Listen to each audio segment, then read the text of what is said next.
অনেকে আছে যে হনুমানজির বিভিন্ন ধরনের ছবি রেখে থাকেন। মানে সর্ববিষয়ে সবচেয়ে উপকারিতা বিষয় হচ্ছে যেটা বাস্তুর ক্ষেত্রে প্রভু হনুমান বলুন, ভগবান হনুমান বলুন বা হনুমান দেবতাও বলুন, তা যে হনুমান গদা নিয়ে দাঁড়িয়ে আছে সে বাড়ির মেন দরজায় যদি সেই ধরনের একটি ছবি লাগানো যায় তাহলে সেটা অনেকটা বাড়ির ক্ষেত্রে সেফটি হয়। আর কোনো বিকৃত রূপ, বিকরালধারী রূপের হনুমানজির চরিত্র রাখা যাবে না। সর্বোচ্চ হনুমানজির চিত্র পঞ্চমুখী হনুমানজি, যিনি মানে বসে আছেন, যিনি বিরাজিত মান আছেন, বসে আছেন, বা ধ্যানস্থ অবস্থায় যিনি হনুমানজি আছেন, বা যিনি রামের গুণগান করছেন, এই ধরনের হনুমানজির চিত্র বাড়িতে বা ঘরে রাখলে তাদের বাস্তু বিষয়ে খুব উন্নতি হয়। এবং পাহাড় নিয়ে যাচ্ছেন এই ধরনের হনুমান, বা যুদ্ধরত অবস্থায় হনুমানজির ছবি, বা বিকৃত অবস্থায় হনুমানজির ছবি, তা সেই ধরনের অবস্থাতে হনুমানজির ছবি বাড়িতে রাখতে হয় না। আর বাস্তুর যে মেন গেটের ক্ষেত্রে গদাধারী হনুমান যিনি আছেন তিনি রক্ষাকর্তা হয়ে থাকেন, যুদ্ধরত অবস্থায় নয়। যে হনুমানজির বুকে রাম সীতা আছেন এবং গদাধারী যিনি দাঁড়িয়ে আছেন, সেই ধরনের হনুমানজির চিত্র মানে বাড়ির দ্বার প্রবেশে যদি রাখা হয় সেটা বাড়ির ক্ষেত্রে অনেকটা সেফটি। আর আজকে আমার বাস্তু সম্বন্ধীয় বিভিন্ন আলাপ আলোচনা হবেন। তা বাস্তুর সমস্যার ক্ষেত্রে বিগত অনুষ্ঠানগুলোতে আমি বলেছি, এবং আগামী এপিসোডে যে বাস্তু সম্বন্ধে বলা থাকে। অনেকে নতুন বাড়ি করার ক্ষেত্রে বাস্তু বিচার না করে ভুল সিদ্ধান্তে সে বাড়ি করে ফেলেন। তা সেই ক্ষেত্রে আমি যেটা বলবো সেটা করা উচিত নয়।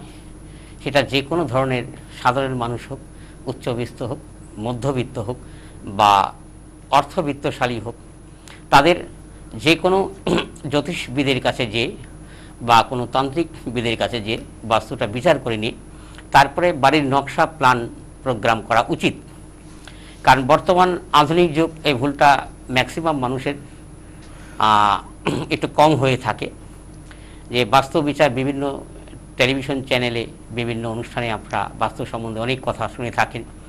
তবে আমার আলোচ্য বিষয় যেটা আছে একেবারে মানে পরিপূর্ণতা সঠিক বিষয়ের উপরে, যেহেতু দীর্ঘ বহু বছর আমার এই সম্বন্ধে অভিজ্ঞতা, এবং নিজের ক্ষেত্রে বলুন, বিভিন্ন অন্যের ক্ষেত্রে বলুন, দীর্ঘ বহুদিনের আমার যেটা অভিজ্ঞতা, আর আমি প্র্যাকটিক্যালি নিজে হাতে সব কর্ম করে থাকি।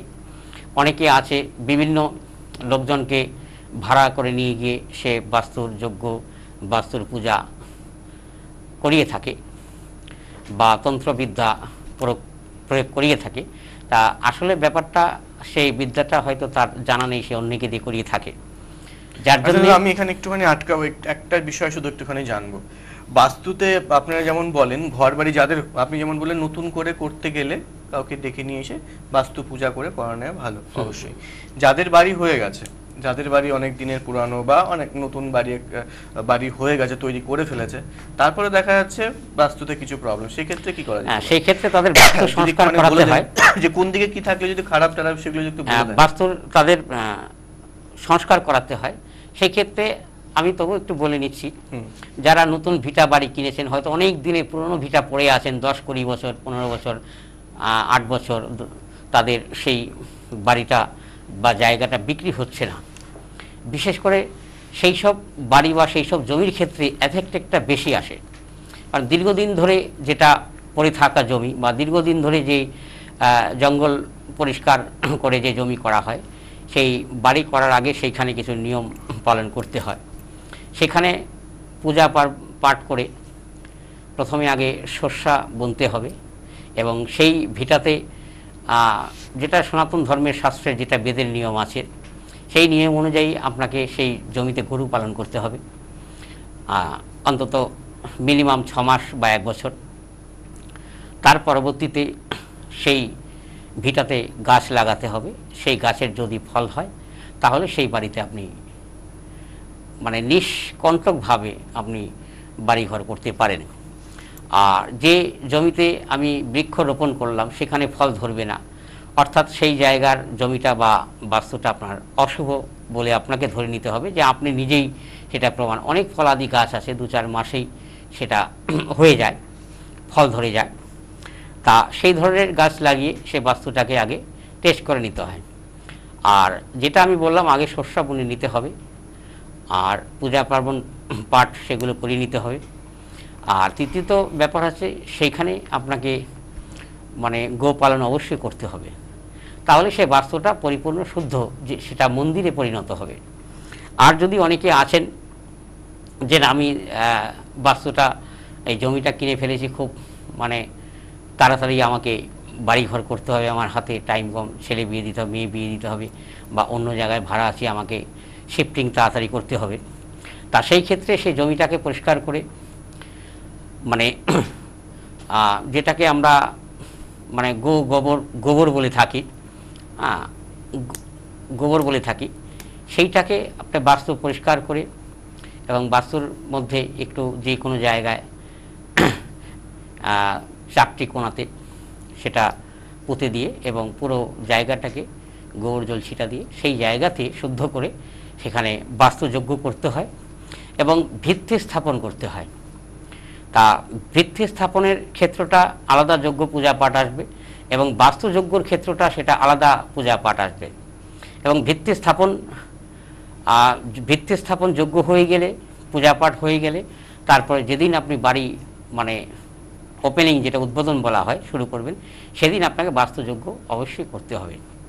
সেই বাস্তুযজ্ঞর ক্ষেত্রটা যে এরকম নয় যে আপনার বিল্ডিং দেখতে সুন্দর বা ভালো হয়ে গেল, বা বাস্তু বিচার করে আপনি বাড়ি করলেন, কোথায় বাথরুম হবে, কোথায় আপনার লেট্রিন হবে, কোথায় বাড়ির সিঁড়ি হবে, কোথায় ড্রয়িং রুম, ডাইনিং রুম, মানে এভরিথিং সেখান থেকে আপনি সুস্থতা মুক্তি পেয়ে গেলেন, বিষয়টা তা না। ওই যে ভিটার, যে বাস্তু ভিটার যে একটি দোষ অতীতে আছে, তা অনেকের যে বাড়ির যে জায়গায় কোনো পূর্বপুরুষ অনেকের সেখানে আত্মহত্যা করেছেন বা সেখানে মৃত্যুবরণ করেছেন, সে ভিটা জমির প্রতি তার অনেকটা মায়া আছে। তা সেই ক্ষেত্রে বাস্তুর ওই ভিটার উপরে অনেকটা নেগেটিভ ক্ষেত্র মানে এসে থাকে, সেটা অনেক এরকম মানে কয়েকশো প্রমাণ আমার কাছে আছে। সেই ক্ষেত্রে তাদের পরবর্তীতে অনেক অ্যাস্ট্রোলজারকে দিয়ে তারা বাস্তু বিচার করিয়ে কোথায় বাথরুম, লেট্রিন টোটাল মানে কমপ্লিটলি সুন্দর সিস্টেমভাবে করেছেন। তারপরে তাদের সেই বাড়ি করার পরবর্তীতে একের পর এক ব্যক্তি তাদের বিভিন্ন ধরনের রোগে আক্রান্ত হয়ে যাচ্ছেন, তারপরে অর্থনৈতিক ক্ষতি হয়ে যাচ্ছে, তারপরে বিভিন্ন ধরনের দৈব বিপাক এসে মানে যেটাকে মানে হঠাৎ করে কোনো ঝামেলা এসে অ্যাটাক করা। কিন্তু শুধু একটু ভুলের কারণে যে ব্যক্তি 10 লাখ, 20 লাখ, 50 লাখ টাকা করে খরচা করে বাড়িঘর করতে পারেন, সে 5-10 হাজার খরচা করতে পারবেন। তা সেই বাস্তু সংস্কার এবং বাস্তু যজ্ঞটা করে বাড়ি যদি আরম্ভ করা যায়, যেটাকে বলা হয় শুভকর্ম, তাহলে সেই জায়গায় কোনো প্রকার নেগেটিভ এনার্জি আসে না, সেটা আমি হোক বা যে কোনো ব্যক্তি হোক। তা আমিও নিজের যে বাড়িতে বসবাস করি, সেই বাড়িতে মানে একটি নেগেটিভ এনার্জির বাড়ি আমি কিনেছি, এবং সেই বাড়িতে যারাই থেকেছে তারা কেউ কখনো ডেভেলপ করতে পারেনি, তাদের ক্ষতি এবং ধ্বংস অনিবার্য হয়েছে। কিন্তু সেই ক্ষেত্রটা এবার আমাকে প্রশ্ন করতে পারেন যে শাস্ত্রীজি, আপনি এই বাড়িটা কেন কিনলেন? সেই বাড়িতে আমি যখন খরিদ করতে যাই, সেখানে যে আমি পা রেখে বলে দিয়েছি যে তোমার বাড়িতে এই সমস্যা আছে। তা সেই সমস্যার বাড়ি কিনে নিজের সমস্ত সিস্টেমটাকে ঠিক করে নিয়ে, এবং যে আমি যে বাড়িটা শুরু করেছি সেখানে মানে বিভিন্ন ধরনের পূজা, যাগ, যজ্ঞ, যেহেতু নিজের যে বাস্তুতে আমি বসবাস করব, সেখানে প্রাণ প্রতিষ্ঠার যজ্ঞ করেছি। প্রাণ প্রতিষ্ঠার যজ্ঞ অর্থাৎ বাস্তু দেবীকে জাগ্রত করা, সে প্রাণ প্রতিষ্ঠা যজ্ঞ করেছি, ভূমি যজ্ঞ করেছি, বাস্তু যজ্ঞ করেছি, বাস্তু প্রয়োগ যজ্ঞ করেছি, তারপরে বাস্তু ঈশ্বর যজ্ঞ করেছি, বাস্তু দেবীর যজ্ঞ করেছি, অর্থাৎ 18টা যজ্ঞ, 18টা পূজা সেই বাড়িতে আমি করেছি। করার পরবর্তীতে তারপরে সেই বাড়িতে আমি প্রবেশ করেছি। এখন সব ঠিকই আছে। তা এই ক্ষেত্রটার এবার আমার ক্ষেত্রটা একটা সাধারণ মানুষের ক্ষেত্রটা সেটা একও হবে না। সেই জায়গায় যদি আমি এমনিতেও প্রবেশ করতাম, কারণ যেহেতু আমি তান্ত্রিক এবং মাতৃশক্তির সাধক, আমার মা আমার সাথে সবসময়, সেটা ছায়ারূপে থেকে থাকুক বা আশীর্বাদ স্বরূপ থেকে থাকুক, এটা মা আমাকে সর্বদা রক্ষা করে থাকেন। বিশেষ করে যে পুরানো বাস্তুগুলোর ক্ষেত্র আমি বলেছি, অনেকে পুরানো ভাঙা টাঙা বাড়ি দীর্ঘ বহু বছর পড়ে আছে, অল্প দামে সে কিনে নিচ্ছেন। তা অল্প দামে কিনে নিয়ে তারা সংস্কার করে নিয়ে সে বাড়িটাকে মধ্যে বসবাস করছেন। অর্থাৎ সেটার সেই বাড়িতে দেখা গিয়েছে তার পিতৃদোষ থেকে গিয়েছে, যে বাড়িতে যে তিনি মৃত্যুবরণ করেছেন বা বাড়ির কর্তা অথবা কর্ত্রী তারা মৃত্যুবরণ করেছেন, অথবা তাদের ছেলেমেয়েরা চাকরি পেয়ে বিদেশে চলে গেছেন বা রাজ্যের বাইরে বড় চাকরি পেয়ে চলে গেছেন। তা এই ধরনের বাড়িগুলোতে সবচেয়ে বড় ধরনের নেগেটিভ এনার্জি থেকে থাকে। তা এই পিতৃদোষটা যে বাড়িতে থেকে থাকে, আর সবচেয়ে বড় বিষয় সেই বাড়ির ব্যক্তিদের হচ্ছে অল্প আয়ু হয়। তা সেই বাড়ির ব্যক্তিদের অল্প আয়ু হয়, আর নেগেটিভ এনার্জিটা সেটার সর্বপ্রথম সেটাকে যারা এই বাড়িটা কিনে থাকেন বা যারা বসবাস করে থাকেন, প্রথমে হয়তো 1-2 বছরে সেটা বোঝা যাবে না, 1-2 বছর পর থেকে আস্তে আস্তে আস্তে আস্তে আস্তে আস্তে নেগেটিভ এনার্জিগুলো প্রবেশ করে অসুখ বিসুখ বিভিন্ন ধরনের সমস্যার সমাধান হয়ে থাকে। তা রিসেন্টলি আমার এই ধরনের একটি জানা মতে একটি বাড়ি আছে আমার কাছে, এসছেন, তারা কিনেছেন অল্প পয়সা দিয়ে, কিন্তু যে কর্তা এই ধরনের বাড়ি কিনেছেন তিনি নিজেই স্ট্রোক হয়ে রোগে আক্রান্ত হয়ে গিয়েছেন। অর্থাৎ অল্প দামে কিনে নিয়ে সে বাড়িটাকে সুন্দর করে কিছুটা সংস্কার করে কোনো অ্যাস্ট্রোলজার বা কোনো তান্ত্রিকের সাথে উনি কোনো প্রকার যোগাযোগ করেননি, এবং তার একটি এমন পর্যায়ে তিনি আছেন, হয়তো 2-4 লাখ টাকা সে বাড়িটায় জিতেছেন কিনে, কিন্তু পরবর্তীতে কি হলো, তার চাইতে অনেকটা বেশি তার সেখানে চলে গেল। তা এই ধরনের বাড়িঘর যারা কিনবেন, কোনো তান্ত্রিক বা অ্যাস্ট্রোলজারকে দেখিয়ে খুব ভালোভাবে বিচার করিয়ে আপনারা কিনবেন। আর কেনার পরবর্তীতে বাস্তু সংস্কার তো অবশ্যই আপনাদের করতেই হবে। তা এই বাস্তু সংস্কার করে নিয়ে সেই বাড়িতে বসবাস করলে একটি নতুন বাড়িতে যেরকম আপনি পজিটিভ এনার্জি পাবেন, তদ্রূপ সেই বাড়িতে আপনি পজিটিভ এনার্জি পাবেন। আর সবচাইতে বড় ব্যাপার, অনেকে অনেক দেব দেবীর পূজা আর্চনা করে থাকেন এবং দীক্ষামন্ত্র জপ করে থাকেন, কিন্তু সেই ক্ষেত্রেও তাদের অর্থনৈতিক উন্নতি, ডেভেলপমেন্ট আসছেন না। সেটার একটি সবচাইতে বড় কারণ হচ্ছে বাস্তু। বাস্তু দেখা এমনভাবে সে সৃষ্টি করে তৈরি করেছে, সেই ক্ষেত্রে ভাঙাও সম্ভব না। অনেকের অল্প জায়গা থেকে থাকেন, হয়তো আজকালকার যুগের মানে সর্বোচ্চ ম্যাক্সিমাম ব্যক্তিরই 2.5 কাঠার জমি থেকে থাকে, অনেকের 1.25 কাঠা 1 কাঠা জমি থেকে থাকে, যেটা আমার বাড়ি অল্প জায়গা আছে। তা সেই ক্ষেত্রে ভাঙা সম্ভব নয় কোনো প্রকারই। আর সেটা ভেঙে গেলে হয়তো তার সেই জায়গার সিঁড়িতে অসুবিধা হবে, বা দেখা যাচ্ছে তার বাথরুম লেট্রিন যেই জায়গায় পড়েছে ভুল জায়গায়, কিন্তু তার ড্রয়িং রুম বা তার থাকার ঘরেই সেই জায়গাটা করতে হবে। তা সেই ক্ষেত্রে আমাদের রেমেডি রয়েছে, যেই জায়গাটা নেগেটিভ এনার্জি আছে, সেই লেট্রিন হোক, বাথরুম হোক, সিঁড়ি হোক, সেই জায়গায় আমরা একটা কিছু দিয়ে দিলে সেটা অবশ্যই প্রাকৃতিক জিনিস, সেই জায়গার নেগেটিভ এনার্জিটা সেটা চলে যেয়ে সেটা পজিটিভ হবে। মানে সেই জায়গার ক্ষেত্র নেগেটিভ এনার্জি যেটাই আছে সেটা পজিটিভ হবে, আর অন্তত ওইটুকু বাস্তুদোষ তার থাকবে না।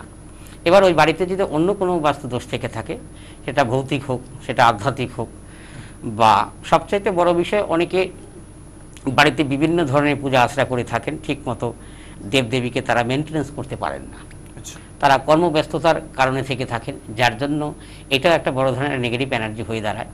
কারণ যে দেবীকে আমি লালন পালন করতে পারবো না, আমি তার মূর্তি বাড়িতে রেখে দিলাম, অর্থ তার পূজা আশ্রা, তার স্রোত বন্ধনা করতে পারবো না, অতএব তাহলে সেই দেবীর মূর্তি রেখে বাড়িতে আমি মনে করি পূজা করা উচিত নয়। বাৎসরিক পূজা হলে তাকে বিসর্জন দিয়ে তার ঘরটা স্থাপন করে রাখা উচিত। আর যে কোনো দেবদেবীর ঘট স্থাপন করে রাখলে সেটার ক্ষেত্রে শুধু ফুল জল দিলেই যথেষ্ট হয়। সেটা বাস্তুর যাদের মানে দৈব বিপাকের নেগেটিভ এনার্জিটা আছে সেটা পজিটিভ থাকে, কারণ মূর্তিতে মা বিদ্যমান বিরাজিত থাকেন এবং প্রাণ প্রতিষ্ঠা করা হয়, যেটা আমরা মাটির মূর্তি, যেটা রামপ্রসাদের গানে বলা হয়েছিল, মাটির মূর্তি করা যেখানে প্রাণ দান করা।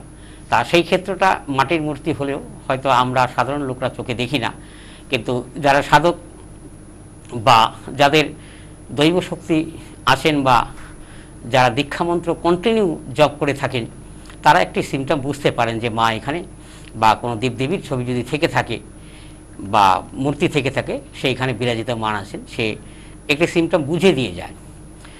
তা এই ক্ষেত্রে বাস্তুর যে নেগেটিভ এনার্জিগুলো, যারা দেবদেবীর ঠিকমতো পুজো করতে পারে, অনেকে আছে যে পুজো করে মূর্তি রেখে 6 মাসের জন্য 1 বছরের জন্য বাইরে তারা চাকরি করেন, বাইরে চাকরি করে মূর্তি রেখে তারা চলে গেলেন, আবার 1 বছর পরে পূজা করতে এলেন। দেখা যাচ্ছে দুটো অর্থের জন্য তারা বিদেশ গিয়েছেন, বাইরে গিয়েছেন, মানে আমাদের রাজ্যের বাইরে, অথচ দেখা যাচ্ছে সে পুজোটা করবে সে ঋণধার হয়ে এসে। কারণ দুটো অর্থের জন্যই যদি তাকে বাইরে যে রুজি রোজগার করতে হয়, তা আবার এসে তাকে ঋণধার করে পুজো আচরা করতে হবে। তাই সেই ক্ষেত্রে একটি খুব মানে তার চাইতে বড় দুঃখজনক বিষয় আর হয় না। তা তদ্রূপ তারা এই ধরনের কর্মটা করবেন না, যারা বাইরে চলে যাবেন যে মূর্তি রেখে 1 বছর 6 মাস পরে আবার আসবেন, তারপর ফুল জল দেবেন, এটা করবেন না। তারা বিসর্জন দিয়ে দিয়ে আহত দিয়ে, সেটা আপনার যদি বাড়িতে ভিত্তি স্থাপন আসন থেকে থাকে, তা সেই জায়গায় হয়তো কাউকে একটু দায়িত্ব দিয়ে যাবেন যে প্রতিদিন যেন একটু ফুল জল দিয়ে থাকে। বেশ, তার মানে ঠাকুর রাখলেই হলো না, তাদেরকেও কিন্তু ঠিকঠাক মতো যত্ন করতে হবে। অবশ্যই মানব জাতিকে যেভাবে যত্ন করতে হয়, ঠাকুরের উপরে আমাদের ভরসা করে আমরা চলি, আমাদের জীবন যাতে ভালো হয়, তাকেও যদি অভুক্ত রেখে দিই, অবশ্যই নেগেটিভ পার্টটা তো উঠেই আসবে। তো সেদিক থেকে আবার নতুন করে বলার কিছু নেই। তো সেক্ষেত্রে আপনাদেরও যদি মনে হয় যে না, বাড়িটা আমাদের প্রথম নেওয়ার পর থেকে প্রথম 1-2 বছর একদম ভালো ছিলাম, তারপর থেকে নানা রকম প্রবলেম আসছে, শারীরিক অসুস্থতা, নেগেটিভ অর্থনৈতিক নাচ, অনেক কিছু মনে হচ্ছে, তাহলে অবশ্যই যেটা এতদিন করেননি, যেটা অনেকদিন লেট হয়ে গেছে, তবুও সময় বলবো না যে বেরিয়ে গেছে বা একদমই শেষ, একবার অবশ্যই চেষ্টা করতে পারেন। আপনাদের পছন্দের কোনো জ্যোতিষ বা কোনো তান্ত্রিককে অবশ্যই বাড়িতে নিয়ে আসতে পারেন, বাড়িতে তাকে রিকোয়েস্ট করে এবং তার সময় নিয়ে তাকে বাড়িতে নিয়ে এসে।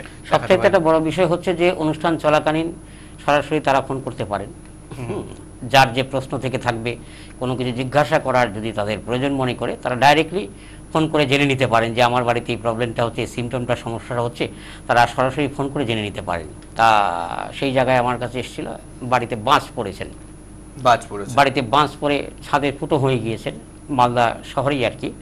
তা এখন যেহেতু মালদা খুব একটি সংক্রমণের জায়গা, তা সেই জায়গায় এখন যাওয়া সম্ভব নয়। তা সেই ক্ষেত্রে তাদের সাথে আলাপ আলোচনা করে সেই বাস্তুর ক্ষেত্রে রেমেডি দিয়ে দেওয়া হয়েছে। আর সবচাইতে আমি বাস্তুর ক্ষেত্রে যেটা দেবদেবীর কথাটা বলে গেলাম, তা আমরা একটি শিশুকে যেরকম পেলে থাকি, লালন পালন করে যত্ন আদি করে থাকি, মাতৃগর্ভের থেকে শিশু যখন ভূমিষ্ঠ হয়, ভূমিষ্ঠ হওয়ার পরবর্তীতে তাকে সেই মুহূর্ত থেকে এত সুন্দর করে যত্ন আদি করা হয়, তাকে লালন পালন ভরণ পোষণ করা হয়। তা বাস্তুর ক্ষেত্রে দেবদেবীটাও ঠিক একই রকম, অর্থাৎ একটি শিশুর মতো তাকে লালন পালন করতে হবে। তার পূজা আশ্রা, ধ্যান, তারপরে তার মন্ত্রস্তব জল, যারা সেই মন্ত্রস্তব পাঠ করতে পারেন না, মনের ভক্তি দিয়ে তাকে সেটা করতে হবে। আর সেটা করতে না পারলে আমি মনে করি সেই মূর্তি বা সেই ছবি রাখাও আমি উচিত মনে করি না। কারণ যেই শক্তির উপাসক বা যেই ছবির যেই মূর্তির আমি উপাসনা করব, তাকে যদি আমি ভরণ পোষণ লালন পালন নাই করতে পারি, অর্থাৎ তার দায়িত্ব নেওয়াটা আমি উচিত মনে করি না। তার চাইতে এমনিতে যদি কেউ মনে করে যে না আমি এমনি ভগবানকে ডাকবো, তাতেই সন্তুষ্ট। অর্থাৎ ভক্তি বলে ভগবান, অতি তর্কে অপমান। তাই ভক্তি বলে যে কোনো দেবদেবীকে চাইলে কেউ আহ্বান করতে পারেন। অর্থাৎ মন্ত্র আপনি পাঠ করবেন বা কোনো দেবীকে আপনি স্মরণ করবেন, সেটা অনেক জোরে বা কাউকে শোনাতে হবে সেই রকম কোনো বিষয় নয়। বিষয়টা হচ্ছে অন্তর দিয়ে আপনি যত যেই দেবদেবী বা যেই মহাপুরুষকে আপনি স্মরণ করবেন, সে আপনার প্রতি ততটাই সন্তুষ্ট হবে। এবং আর যদি আপনি কোনো প্রকারের তার সেই কর্মটা করতে না পারেন, আপনার প্রতি সে একটা আক্রোশ ভাব, ক্রোধ ভাবাপন্নতা হয়ে যায়। আমি অনেক বাড়ির ক্ষেত্রে এরকম দেখেছি, তাদের বাড়িতে জাগ্রত দেবদেবী থাকা সত্ত্বেও মানে 3 জন তাদের বাড়ির সদস্য 3 জনই কাজকর্ম করছেন, খুব পরিশ্রম করছেন, অথচ তাদের মানে ভরণ পোষণের অর্থ তো দূরের কথা, তাদের যে ভাতের অর্থটাও সেটাও জোগাড় করা তাদের ক্ষেত্রে খুব কষ্টকর হয়ে যায়। কারণ দৈব শক্তি একটি হচ্ছে শুভ শক্তি, তাকে শুভ এবং সুন্দরভাবে লালন পালন করতে পারবে। অনেকে দীক্ষা নিয়েছেন, বিভিন্ন মন্ত্রে দীক্ষা নিয়েছেন, প্রশ্ন করলে বলে যে দাদা আমি দীক্ষা মন্ত্র ভুলে গিয়েছি। তা দীক্ষা মন্ত্র আমি ভুলে গিয়েছি, তার দীক্ষা মন্ত্র যদি সে ভুলেই গিয়ে থাকেন, তাহলে নিজেকে তার ভুলে যাওয়া।